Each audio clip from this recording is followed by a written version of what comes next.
Ouais, salut les copains, content de vous retrouver, on va lancer la vidéo. Ah, j'aime bien, là c'est joli, tu vois, rue Marcadet, Paris 18. Non, il n'y a pas trop de drogués ici, c'est pas dans ce 18 là qu'il y a des drogués. Attends, bouge pas, je ferme les fenêtres. Eh, je vais faire une vidéo. Attends, je bois de l'eau parce que tu vois, le truc à la mode, c'est de faire du fast cam et d'avoir un truc à boire à la main, quoi. Tu vois, je sais pas, ça doit rendre intelligent. Avant, c'était des lunettes. Maintenant, il faut avoir un truc à la main. Et puis, c'est pas de l'alcool, non, c'est du jus de soja, du jus de betterave, ouais, du tofu. Tu bois du tofu, ouais.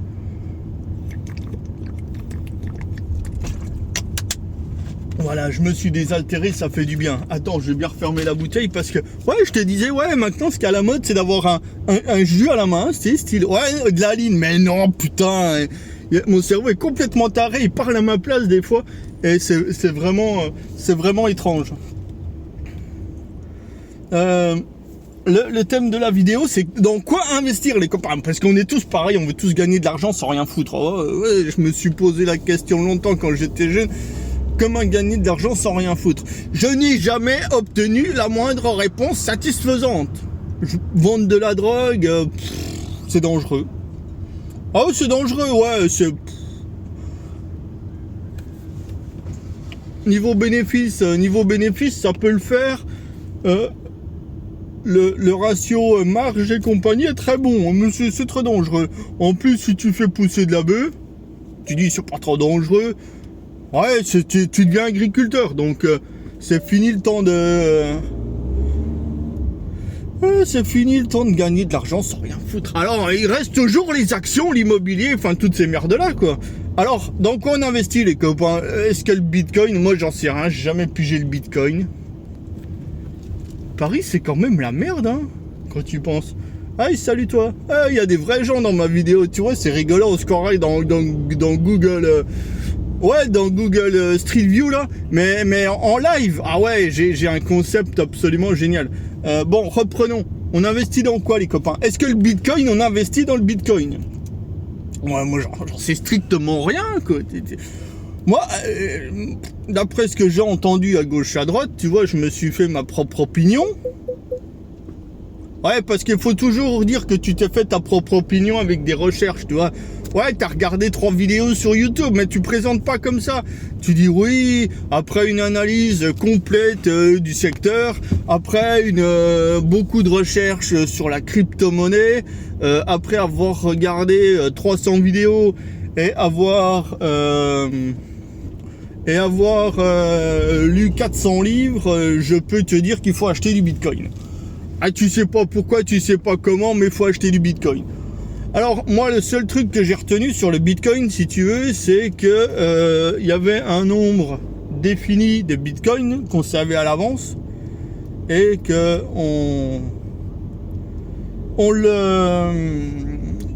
la masse de Bitcoin augmentait petit à petit tous les ans jusqu'à atteindre un plafond. Je sais même pas si c'est vrai ce que je te dis. Mais de toute façon, les personnes qui écoutent mes vidéos. Donc, mais il n'y a pas de problème. Donc, qu'est-ce qu'on fait? Est-ce qu'il faut acheter du Bitcoin? En fait, le Bitcoin, pour moi, si tu veux, c'était de l'or 2.0. Le Bitcoin, c'est de la productivité 2.0. Voilà, tout simplement. En fait, ce qu'il faudrait faire, selon Charles Gave, est un truc très intéressant. Tu vas à la banque centrale, tu demandes la clé de la machine là où il y a les ordinateurs centraux, là, les ordinateurs des banques, là, tu vois, où ils impriment de la monnaie. Tu fermes à double tour, tu mets un mec armé avec une Kalachnikov devant, et le premier qui s'approche, tu le tues.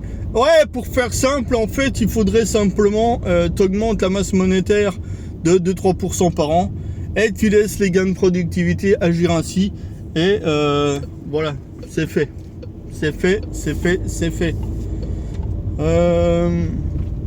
Je trouve que c'est le truc le plus intelligent. En fait, sire, surtout ne faites rien. Voilà, c'est ça. L'idée, c'est tu n'investis dans rien, tu touches à rien, quoi. Si t'es un homme politique, surtout ne fais rien. Voilà. Donc, Après, le problème du Bitcoin, c'est est-ce qu'il a son prix à 30 000, à 10 000, à 20 000, à 100 000? Ah bah ça, je sais pas, parce qu'il faudrait capter l'avenir, tu vois. On sait pas trop. C'est un petit peu spéculatif. Après, tu regardes des moyennes mobiles, tu regardes des choses comme ça, mais c'est quand même un truc qui est assez nouveau, entre guillemets, et t'as pas trop de références. Alors, est-ce qu'il faut acheter du Bitcoin? J'en sais rien, moi. Qu'est-ce que tu veux? Si je le savais, je le ferais. Ouais, tous les youtubeurs, là, ouais, bah, évidemment qu'il faut acheter du Bitcoin. On va aller à 100 000, 200 000, 500 000, 10 millions, etc., etc., etc. Moi, j'en sais rien. Excuse-moi, je suis honnête, je suis obligé de le dire. Ouais. Comme dire, il faut acheter régulièrement, puis tu vas gagner plus que le marché. Oui, peut-être. Choisis bien ta boîte, parce que si elle fait faillite, tu vas perdre. Ah, voilà, quoi. Bon, allez, ça c'est le Bitcoin. Immobilier. Bah, immobilier, faut différencier deux choses. Ta maison principale et l'investissement locatif. Si tu dois acheter un bien pour y vivre, c'est pas pareil que si tu mets un bien en location. Voilà. Si c'est pour y vivre, t'achèteras tout et n'importe quoi à n'importe quel prix. Y a pas de souci. Ah, évidemment, le moins cher possible avec les meilleurs taux possibles. Mais de toute façon, le prix est cher et les taux sont bas. Alors, l'immobilier locatif, ça, il y a du pour et du contre. Il y a deux écoles de pensée. Ils se disent, ça va suivre l'inflation, donc le prix de ton bien va augmenter. Possible. Et le truc inverse, c'est que la crise économique va ruiner la classe moyenne. L'immobilier étant illiquide par nature, si tout le monde veut vendre, il va y avoir un blocage du marché et ensuite une dégringolade. Après, une dégringolade, si ça perd 5%, c'est pas une dégringolade. Une dégringolade commence à 20, 30 ou 40%. Voilà. Une vraie correction, c'est 50%. Une vraie correction, c'est 50%. Attends, il y a la sirène bleue. Non, c'est pas les flics. Et non, c'est pas pour moi. Donc, l'immobilier...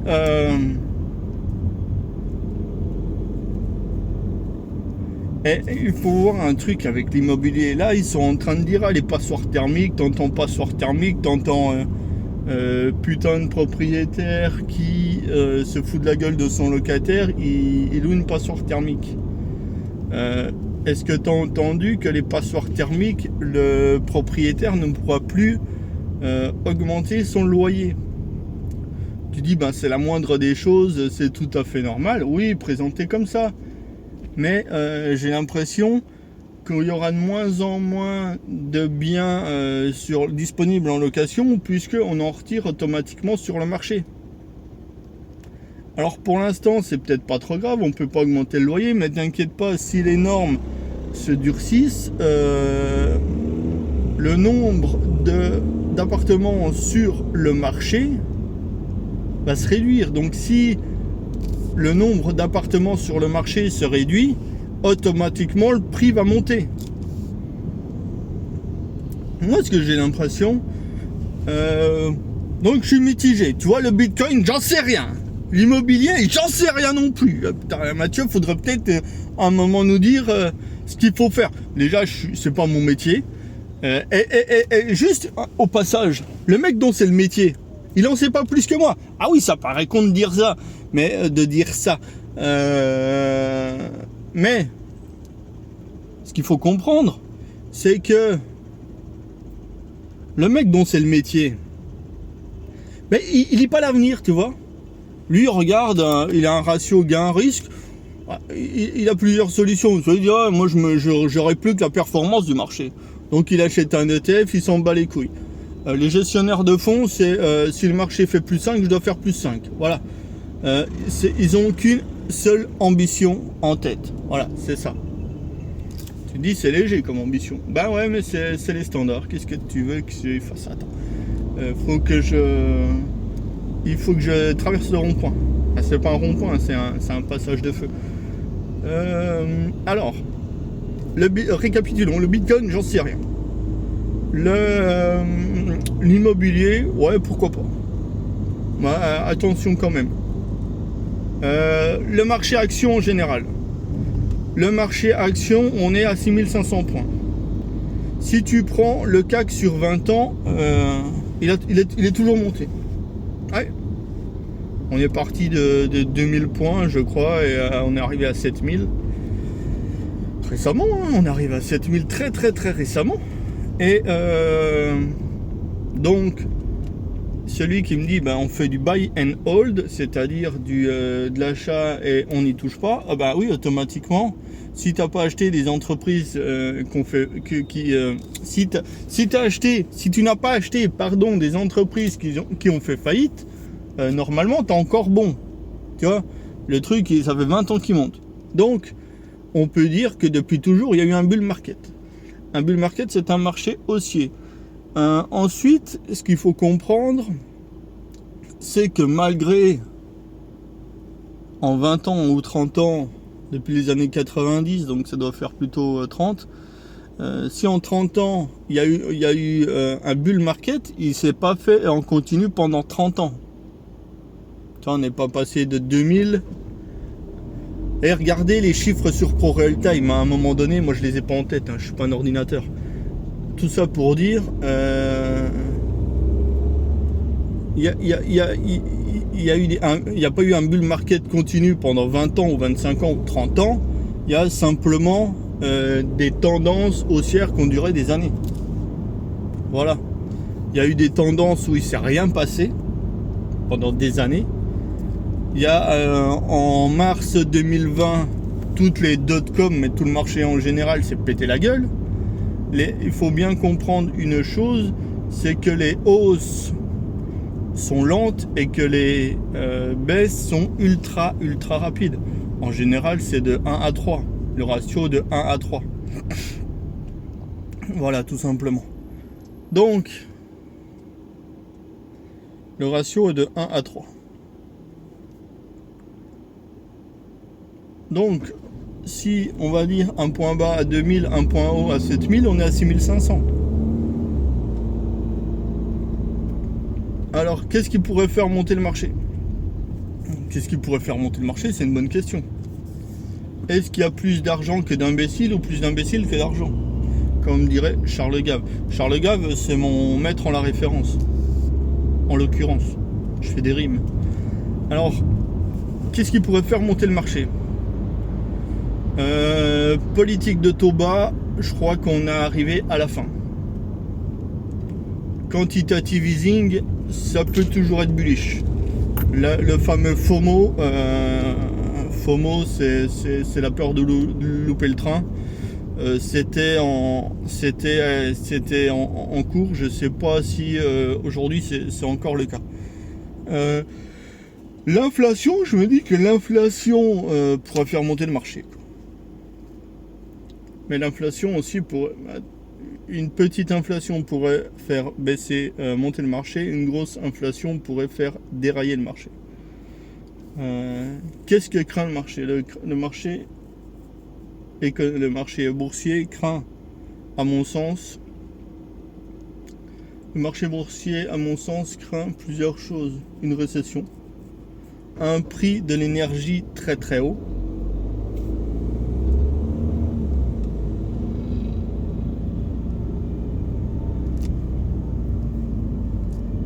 moi, ce que j'ai l'impression,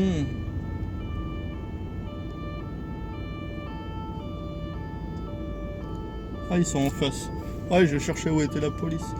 Moi, ce que j'ai l'impression, c'est que le marché va vivre un truc extraordinaire. C'est un baril qui cotera beaucoup plus que 100 $, qui cotera beaucoup plus que 100 $. Avec une récession économique. D'habitude, c'est si on est en pleine croissance économique, si on est en pleine croissance économique, on peut pas avoir un marché qui baisse. Et aujourd'hui, j'ai l'impression que le CAC 40 peut baisser et que le prix du pétrole peut monter. Je suis archi long sur le pétrole à 10 ans. Ça, pour moi, c'est si tu prends le baril Texas ou le baril de Brent, pour moi, il sera obligé de monter. Alors, je suis long sur le pétrole. Mec, s'il n'y a pas de place, il n'y a pas de place. Hein. Je suis long sur le pétrole. Sur le marché action, je suis tout à fait sceptique sur le prix du marché action. Non, je pense pas que 6500 points soit un prix d'entrée intéressant. Je pense pas du tout que 6500 points soit un prix d'entrée intéressant. Bah, si on regarde un graphe d'aujourd'hui à J-30 ans, les prix d'entrée extrême, c'est les 2500 points. Je suis désolé de te dire ça, camarade, mais la crise du Covid, 2008, ah bah oui, ça fait des points d'entrée évidemment assez rares. Hein, oui. Bah, quand même, admettons, t'entres pas au plus bas, t'entres à 3000 sur le Covid et t'entres en 2008 à 3000, on est à 6000 fois un indice qui fait plus de 100%. Faut pas en faire 35 dans ta vie pour gagner, quoi, c'est tout. Hein. Donc non, je pense pas que le marché action soit intéressant en règle générale. Regarde simplement l'indice des banques. L'indice des banques, tu prends un graphe à long terme en annuel sur 10-20 ans et pose-toi la question pourquoi un secteur sur une période, depuis l'année 2000 on va dire, depuis le début des cotations CAC 40, Société Générale, BNP, Crédit Agricole, etc. Et pose-toi cette putain de question, comment est-ce possible qu'un secteur comme le secteur bancaire puisse dérouiller autant et perdre 80 ou 90% depuis ses plus hauts? C'est qu'il y a quelque chose qui tourne pas rond à l'intérieur du secteur bancaire. Je suis bulle sur l'énergie, je suis pas bulle sur les indices, je suis bulle sur les indices. Et voilà. Je peux me tromper, hein. Peut-être que le CAC ira à 8000, ça c'est. Il y a de grandes chances même que je me trompe. Mais pour moi, le ratio risque-gain est pas du tout à notre avantage. Donc récapitulons, le Bitcoin, au fond de moi, je pense que c'est bulle. L'immobilier, gros point d'interrogation. Le CAC 40, j'y touche pas. Tout ce qui est crypto, j'ai parlé du Bitcoin. Pour moi, le Bitcoin est l'une des rares crypto-monnaies à peser dans le game. Il y a l'Ethereum, le Bitcoin et je sais pas, 2-3 autres. Mais pour moi, si tu rentres sur un secteur que tu connais pas, que tu maîtrises pas, vaut mieux acheter le leader. Voilà. Le Bitcoin, pour moi, c'est quelque chose de sûr, de fiable et de solide. Voilà. Après, ça reste un outil de spéculation. Hein. C'est pas une monnaie pour l'instant. Ça répond à aucun critère de la monnaie. Une monnaie sert à payer ses impôts, hein, surtout en France.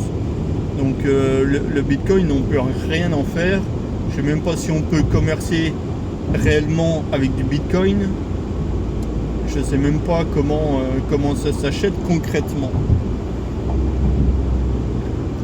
Mais pour moi, c'est une technologie qui est intelligente, qui est sûre, qui est fiable. Voilà, c'est déjà extraordinaire. Donc long sur le pétrole, long sur le Bitcoin, le gold, on est à 1750 $.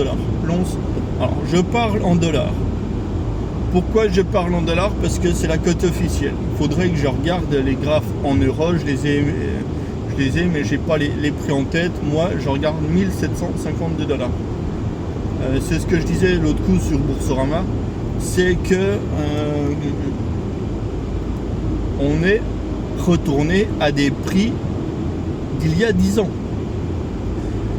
C'est pas les mêmes monnaies, c'est pas les mêmes taux. Ouais, je te parle d'un dollar. Moi, peu importe le dollar d'il y a 10 ans, etc., etc. Je te parle d'un bordel qui cote 1750 $. De toute façon, je l'ai toujours dit. Et ça depuis des années et des années. On va peut-être passer même aux décennies. Je l'ai toujours dit. L'or va à 4000, 5000 $. L'or va à 4000, 5000 $. Après, ce que j'ai pas pigé, ce que j'ai pas anticipé, c'est que le dollar se renforce comme ça, ouais. Ça, c'est vraiment assez surprenant pour moi. C'est que le dollar se renforce de cette manière.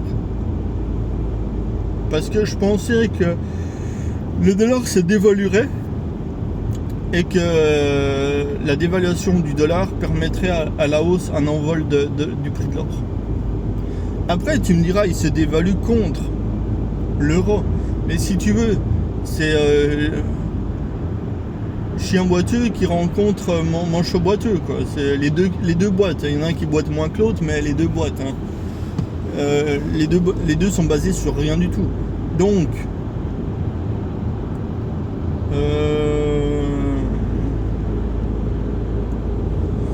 voilà. Mais l'or et l'argent, pour moi, c'est corrélé à 99%. Donc si l'or monte, l'argent montera. J'en sais rien si ça montera en pourcentage de façon identique. De toute façon, on n'est pas là pour prédire l'avenir, hein. Tu l'as bien compris. Mes objectifs sur l'or, c'est 4000 à 5000 $ l'once. Et mes objectifs sur le silver, c'est 40 $ l'once d'argent. Mais s'il y a un squeeze market, on peut aller facilement à 200-300 $ l'once. Les squeeze market, il y en a déjà eu, hein. Je te parle pas de trucs qui n'existaient jamais. Après, évidemment, ça arrive pas tous les 4 matins. À une époque, il y avait Warren Buffett. Ça, c'est des périodes que j'ai connues, même si j'étais jeune. Une période, Warren Buffett avait acheté des onces d'argent, des onces. Je sais pas s'il faut faire la liaison. On était passé de 4 à 8 $. D'ailleurs, on était passé de 5 $, de 4-5 $ à 20 $ l'once. Le marché de l'argent est un marché illiquide. Voilà. Bah, un marché, non. Ouais, je m'exprime peut-être mal et je dis peut-être une connerie. C'est pas un marché illiquide, c'est un marché minuscule. Ça n'a rien à voir. C'est-à-dire que s'il y a des gros acteurs qui interviennent, le prix peut être multiplié par 2, par 3. Et t'inquiète pas, ça va pas changer la face du monde. Une once d'argent à 20, 30, 40, 50 $, ça va pas changer la face du monde. Voilà. C'est pas comme si l'or multiplie par 3. Là, sûrement que ça va changer la face du monde. Parce que l'or, c'est le dernier étage avant liquidation, tu vois. C'est le truc... L'once d'or, c'est le baromètre de la confiance de l'investisseur dans le marché. Voilà. Il faut comprendre une chose, c'est que la valeur de l'once d'or ne baisse jamais. La valeur relative, quand je dis relative, une bagnole en 1900, alors est-ce qu'il y avait des bagnoles en 1900? Bonne question. Une bagnole il y a 100 ans ou 50 ans et une bagnole aujourd'hui, il faut la même quantité d'or. Extraordinaire.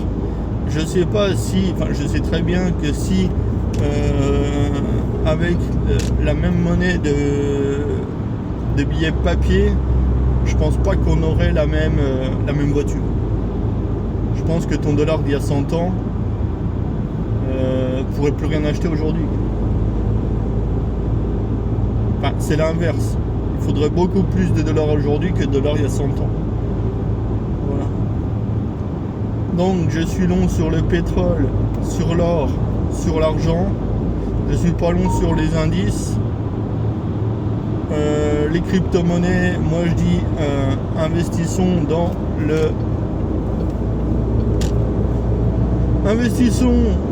le numéro 1, c'est-à-dire le Bitcoin. Il faut toujours investir dans le numéro 1 de toute façon, c'est pas plus compliqué que ça. Qu'est-ce qu'il y a d'autre dont j'ai pas parlé? Qu'est-ce qu'il y a d'autre? J'en sais rien. Bon, dites-moi les copains en commentaire sur quoi vous voulez investir. Et juste pour parler un petit peu comme ça, pour moi 99,9% des gens en trading perdent de l'argent. Il n'y a pas de trader gagnant à long terme. Ouais. On peut ressortir la loi de Pareto 80-20, moi je dis 99. Parce qu'après il faudrait peut-être analyser les 20. Le trading, je dis de l'intraday. Après il y a le scalping, personne ne gagne de l'argent au scalping. Ouais, t'as peut-être toujours un ou deux mecs, c'est comme des Messi, des Ronaldo, t'en as pas 25 sur le terrain, ni dans le championnat, ni dans le monde. Ok, t'en as, j'en ai connu, t'en as connu, oui. Mais toi et moi, est-ce qu'on sait faire ça? Ben non, voilà. C'est comme conduire une Formule 1. Est-ce qu'on sait faire ça? Ben pas du tout. Pas du tout, voilà. Donc, à proscrire. De toute façon, le moins risqué, c'est quand même le marché action. Le marché action, si tu rentres sur un prix qui n'est pas trop dégueulasse, avec des boîtes fiables, Total, Danone, Air Liquide, Schneider Electric, enfin des trucs qui pèsent un peu depuis quelques décennies ou quelques centaines d'années, entre guillemets, oui, pourquoi pas. Mais de toute façon, il faut simplement investir. Le plus intelligent pour investir de l'argent, c'est investir 1 à 2 fois par décennie. Voilà. Mais ça personne ne va te le dire. Si par exemple aujourd'hui le CAC est à 6005, je te dis, bah, tu attends la prochaine crise financière, tu achètes le CAC à 3000. C'est le conseil le plus intelligent qu'on puisse donner à quelqu'un. Même 3005. Tu achètes par palier à 3005. Voilà. 3000, 3005, 3005, 3000, 2005. C'est le truc le plus intelligent. Ça va peut-être arriver une fois tous les 10 ans, mais tu auras un prix d'entrée extraordinaire et tu vas faire des plus-values de 100, 200, 300%. Voilà. Mais si je dis ça, imagine, je dis ça à quelqu'un, je dis, ben moi j'ai un conseil à te donner. J'ai regardé les graphes du CAC 40 sur 30 ans, ou du SP500, etc., ou du Dow Jones sur 30 ans. Je te dis, il faut investir là, là et là quand il vaut tel prix. À 20% près. Et tu vas me dire, Mathieu, on est 70 ou 80% plus haut, t'es complètement cinglé. Et puis, moi, j'ai pas envie de m'emmerder d'attendre 10 ans. Bon, ben, n'attends pas 10 ans, mais c'est le conseil le plus intelligent qu'on puisse donner à quelqu'un qui veut investir du pognon.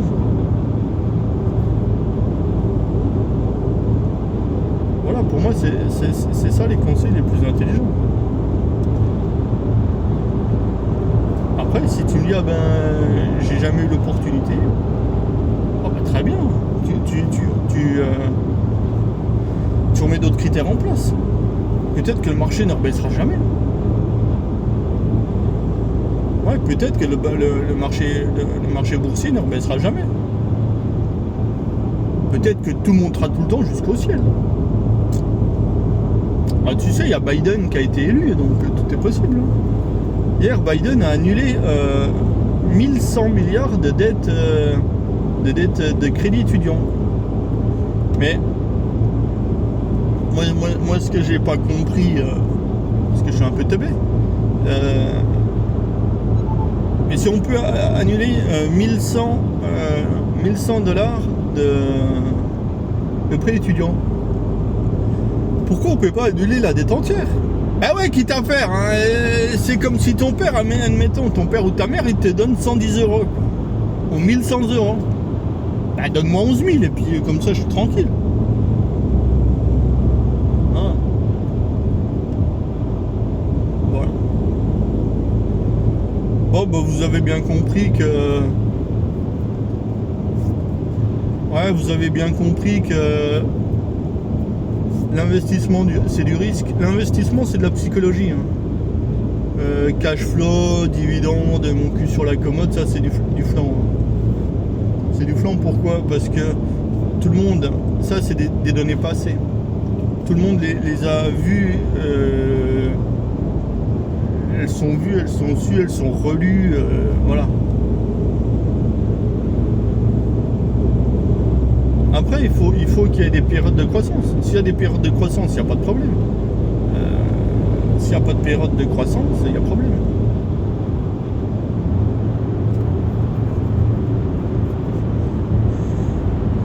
Ouais, allez, bonne semaine de merde les copains.